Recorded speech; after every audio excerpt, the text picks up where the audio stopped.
Well, thank you. Welcome to Soundshop.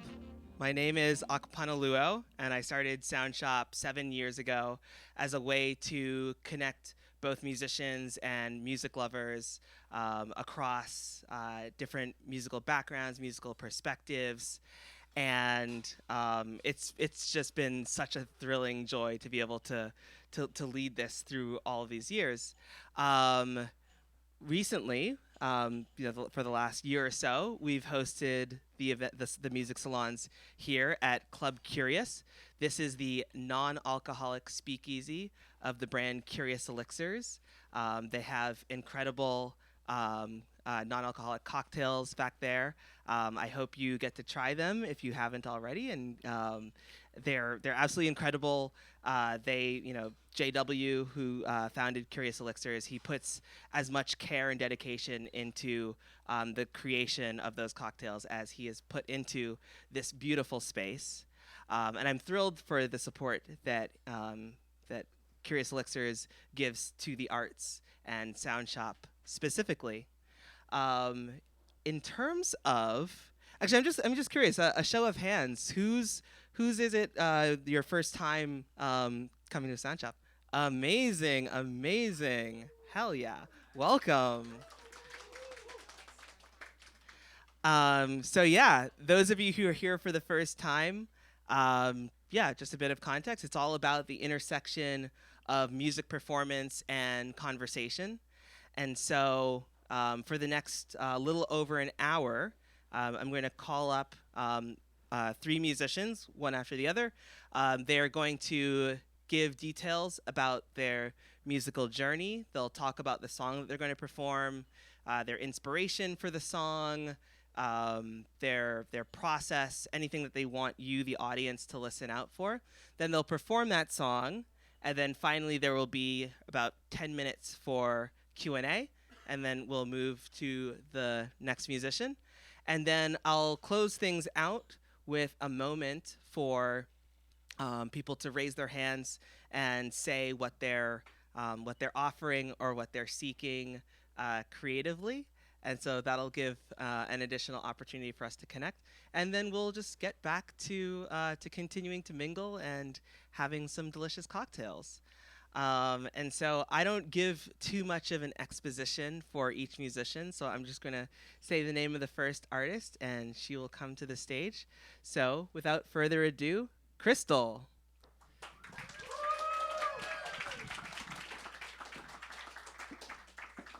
Hi everyone, I'm Crystal, and I'm also short. How's everyone doing? Thank you. So yeah, like I said, I'm Crystal.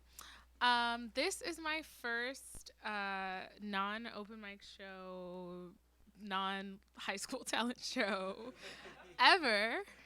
Um,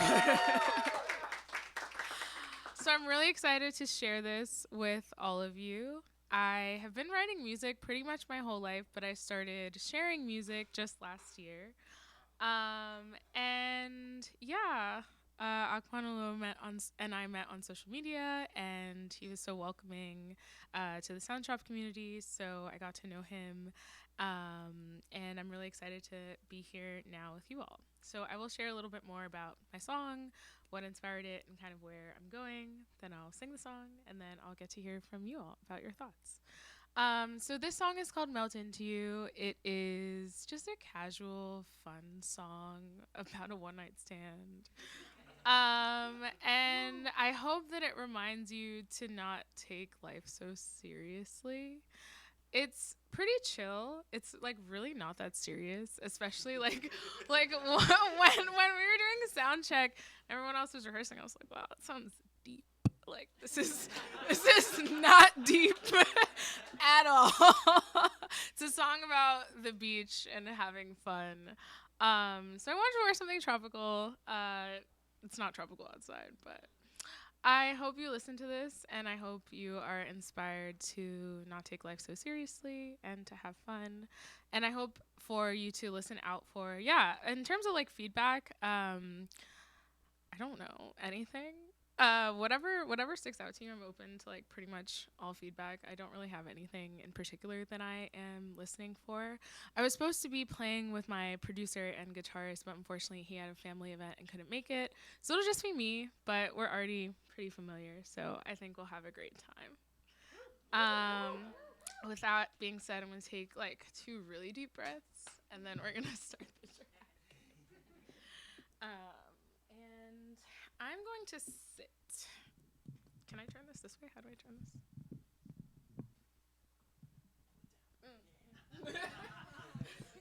He's like trying to make it discreet. No. It just feels a little bit more like intimate and calm.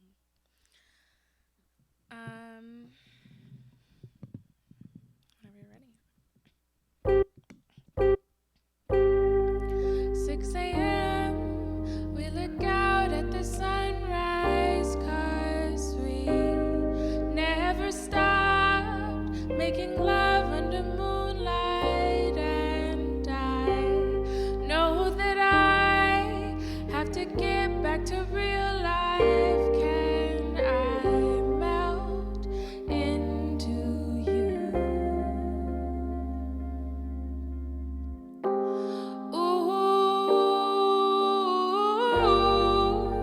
Just one night in love.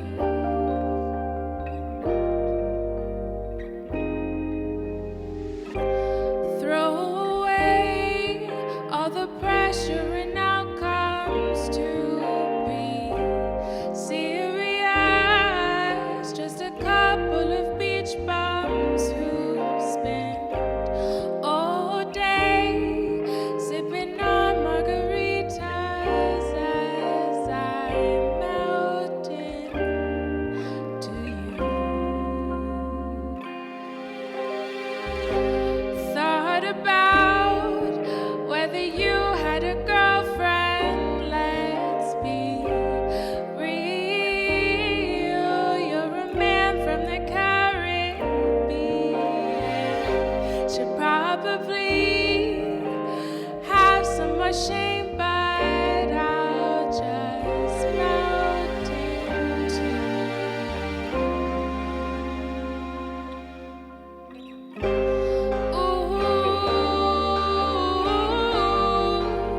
just one night in love.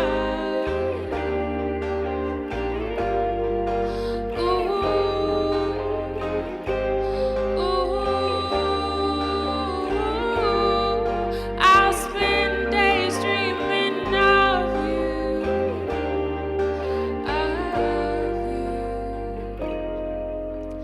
I don't think this can be love. I mean, we met at the club. You're the type of guy thought I should watch out for.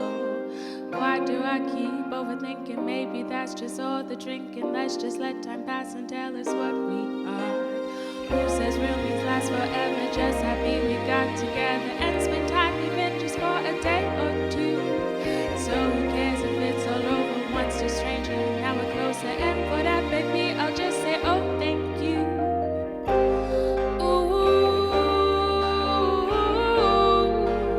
Just one night in love.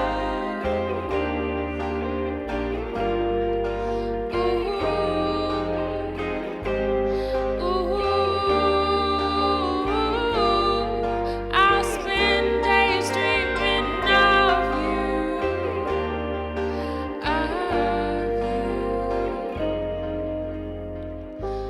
This just might be over with when I leave here, and I don't want to go back home without you, my dear.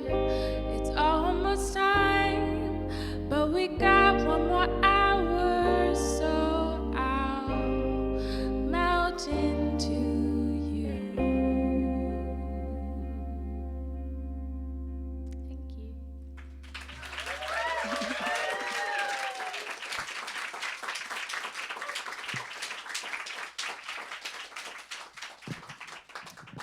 So do I just like sit here for 10 minutes? Does anyone have any questions about the process, about the song, about about anything. Yeah. Did your taste in music change as you started to more seriously create music? Yeah, yeah. It's that's probably not the answer you're expecting, as given the song I just sang. But I started getting really into gospel music. I just think it's such a foundational type of music, like for any music, but especially any Black music. I just feel like so many trends start from gospel music. What kind of gospel? Gospel's Um, like huge. so I grew up in a Baptist church. So when I think of gospel, I think of like mass choir, like 80s, like hooting and hollering, stomping and shouting. Like that's what I'm thinking about. But my like typical inspirations have been kind of this like the like late '00s like British pop wave, like a Corinne Bailey Rae or like a Duffy. Um, yeah, those friends, Adele, Amy, of course. Yeah. Any other questions? Yeah, in the back. Two parts. One, are you at what point in your relationship with this person did you know you wanted to write a song? And two, are you still with this person? I think we know the answer to two.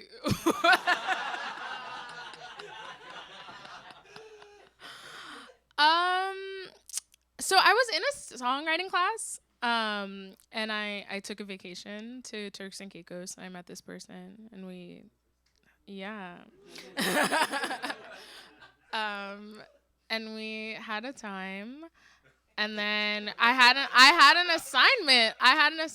And my assignment was to write a song.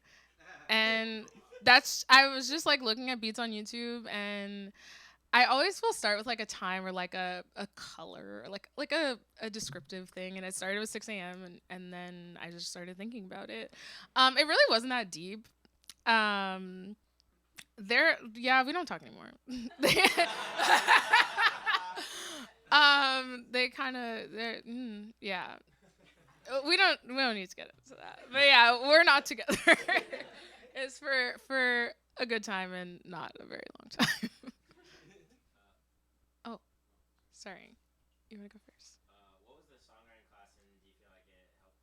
Yeah. So it was a class at Crown Vocal School it's on 29th, on the west side. And it was really helpful. I learned, like, I knew music and I've been writing music for a long time, but not. I think Tyler the Creator talks about this a lot recently, like how he wrote music since he was like a kid, but he only wrote structured, like, good music. Over the past like 5 to 10 years. And that song or that class taught me how to structure my music and structure my thoughts in a way that was like actually musically helpful, so that other people would want to hear them. So yeah, the class is really helpful. I think there's a question over here. Yeah, I was gonna also ask about salient wisdom from the songwriting class, so I'll skip to someone else and maybe think of another question. Okay. Yeah. Yeah, so Okay. What was the very first thing for the song? Was it the conceptual aspect of it, or some melodic line, or harmony, or vibe? It was the first line. I usually start my songs in the beginning. Verses have always been like very easy for me. Like choruses have always been pretty hard. So I started in the beginning, and then the bridge, which if my producer was here would have sounded better. The drums on the bridge are really nice too. But the bridge is my favorite part, and I came up with that in like 6 minutes. Like we were at the studio. He was like, "I think we need something here," and then I went to the bathroom because I could not be perceived while in the creative act.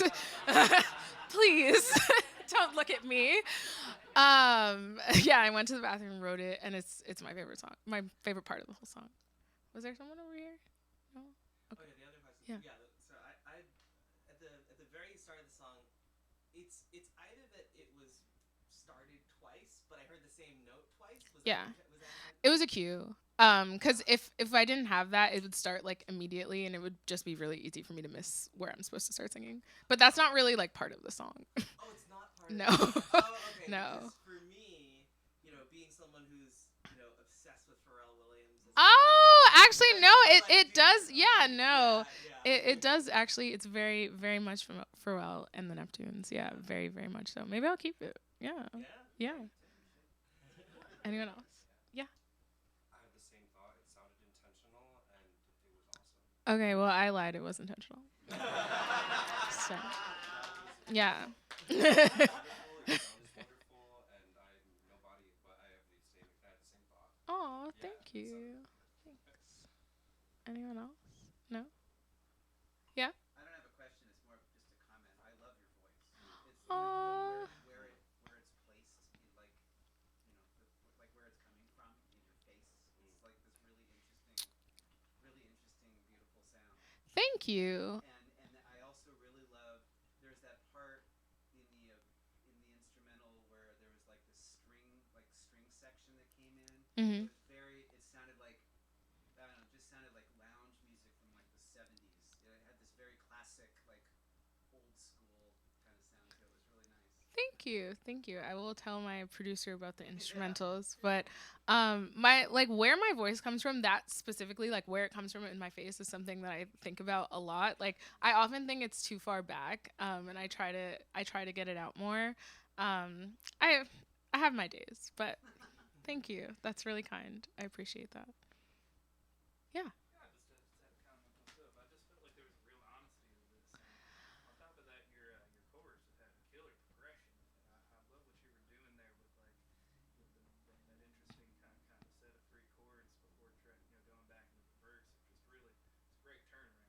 I really enjoyed that. Thank you. Thank you. Yeah, it is a really honest song.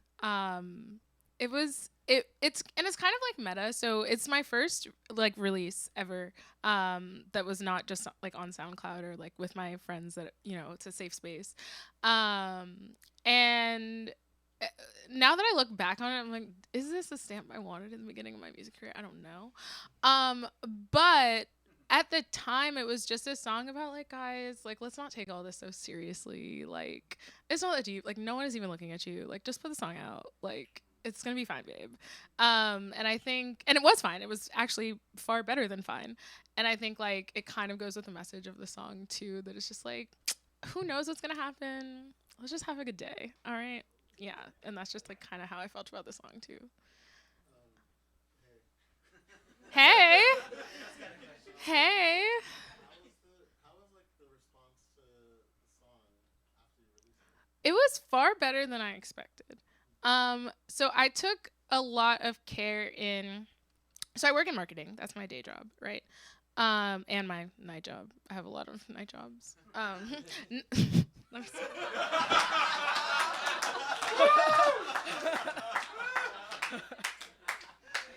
Okay, that's not what I meant. Like, unrelated. Also, like, so I'm sorry. I'm about to answer your question, and please let me know if I'm going over time, because I feel like I am.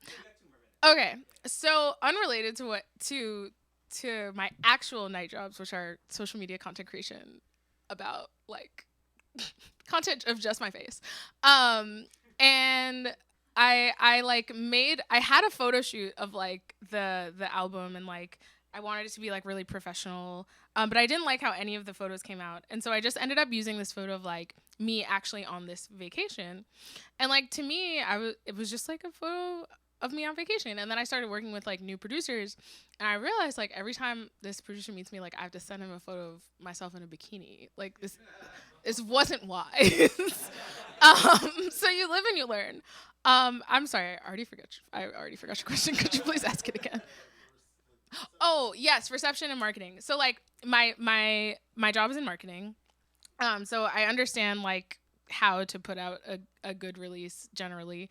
And so everything that I put out, like I made sure I thought it was like really, really good. Like I was really critical about it, not just from a song lens, but from a marketing lens. So I put out the original. I did a pre-announcement, the original. I put out a live recording. I like did a bunch of snippets and put like different TikToks over them. Like I wanted the sound to get a decent amount of usage as well.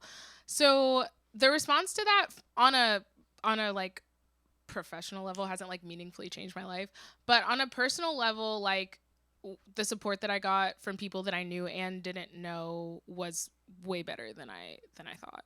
And it's I think because I put a lot of care into it, and then I also like released the song with the idea of like if this flops, like at least I know I tried. And that's really all that mattered to me, is that I did it. Yeah. Thank you.